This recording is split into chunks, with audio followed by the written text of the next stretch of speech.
On the 23rd of August 2010, police officers knocked on the door of a flat in Pimlico, London. It was a safe house, a property owned by British intelligence, used to house operatives working at MI6 headquarters half a mile away. Nobody answered. They went inside. What they found shocked them to the core. The naked body of 31-year-old MI6 codebreaker Gareth Williams was curled inside a red sports holdall, locked from the outside, sitting in the bathtub. The key to the padlock was found beneath his body. A post-mortem examination failed to determine the cause of death.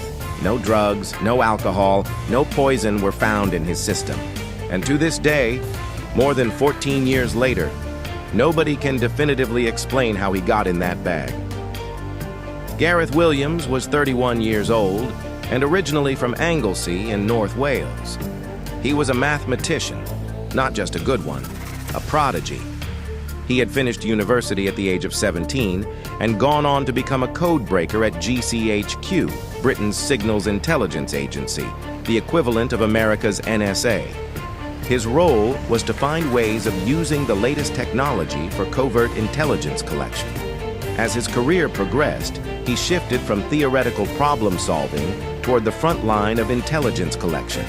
By the time he was 30, he had been seconded to MI6, Britain's Foreign Intelligence Service.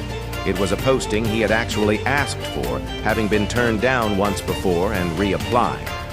But the move to London didn't suit him. His sister Sari told the inquest that Williams disliked office culture, post-work drinks, flash car competitions, and the rat race. He spoke of friction in the office and had requested to return to his previous post at GCHQ in Cheltenham. He was, in her words, a country boy and the city life did not quite suit him. In early April 2010, 4 months before his death, Williams asked to terminate his secondment early. His line manager described him as an introvert, though acknowledged he was exceptional at the technical aspects of the work. He never made it back to Cheltenham. Williams returned to his flat on the 11th of August, 2010, after a fly-drive holiday to the west coast of the United States.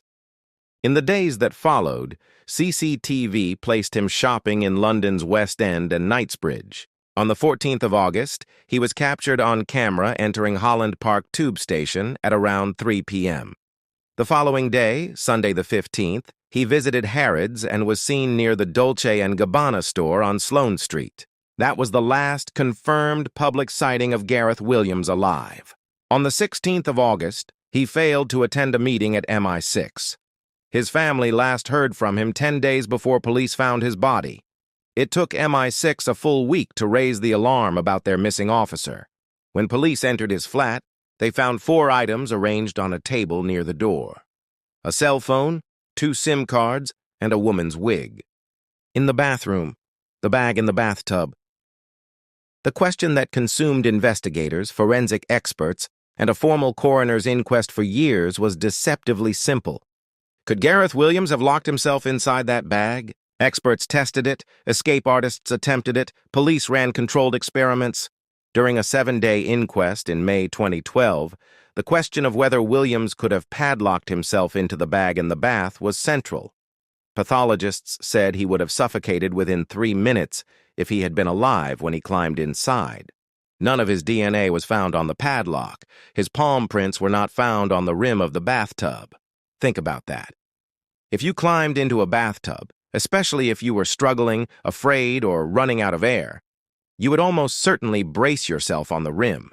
There would be prints. There were none. The holdall was padlocked from the outside. The key was found inside, beneath the body. Even Houdini would have struggled to get into, let alone out of, a locked sports bag. Police found no signs of forced entry to the apartment, yet authorities later removed and replaced his front door entirely.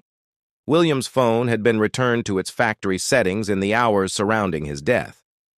Someone had wiped it. Because of Williams' employment with MI6 and GCHQ, conspiracy theories proliferated. Some believe he was killed because of something he had discovered: a mole, a covert operation, or sensitive intelligence tied to organized crime or foreign interests. The inquest heard from MI6 colleagues who gave evidence from behind a large screen to protect their identities. His line manager, referred to only as Witness G, told the court he regretted not raising the alarm sooner. The inquest was also told that Williams had once been found tied to his bed by his former landlady, dressed only in boxer shorts, unable to untie himself, asking for help. Investigators found he had visited bondage and sadomasochism websites, including some related to claustrophilia, an attraction to confined spaces. Police used this to build the theory that his death was a private accident. His family rejected that conclusion entirely.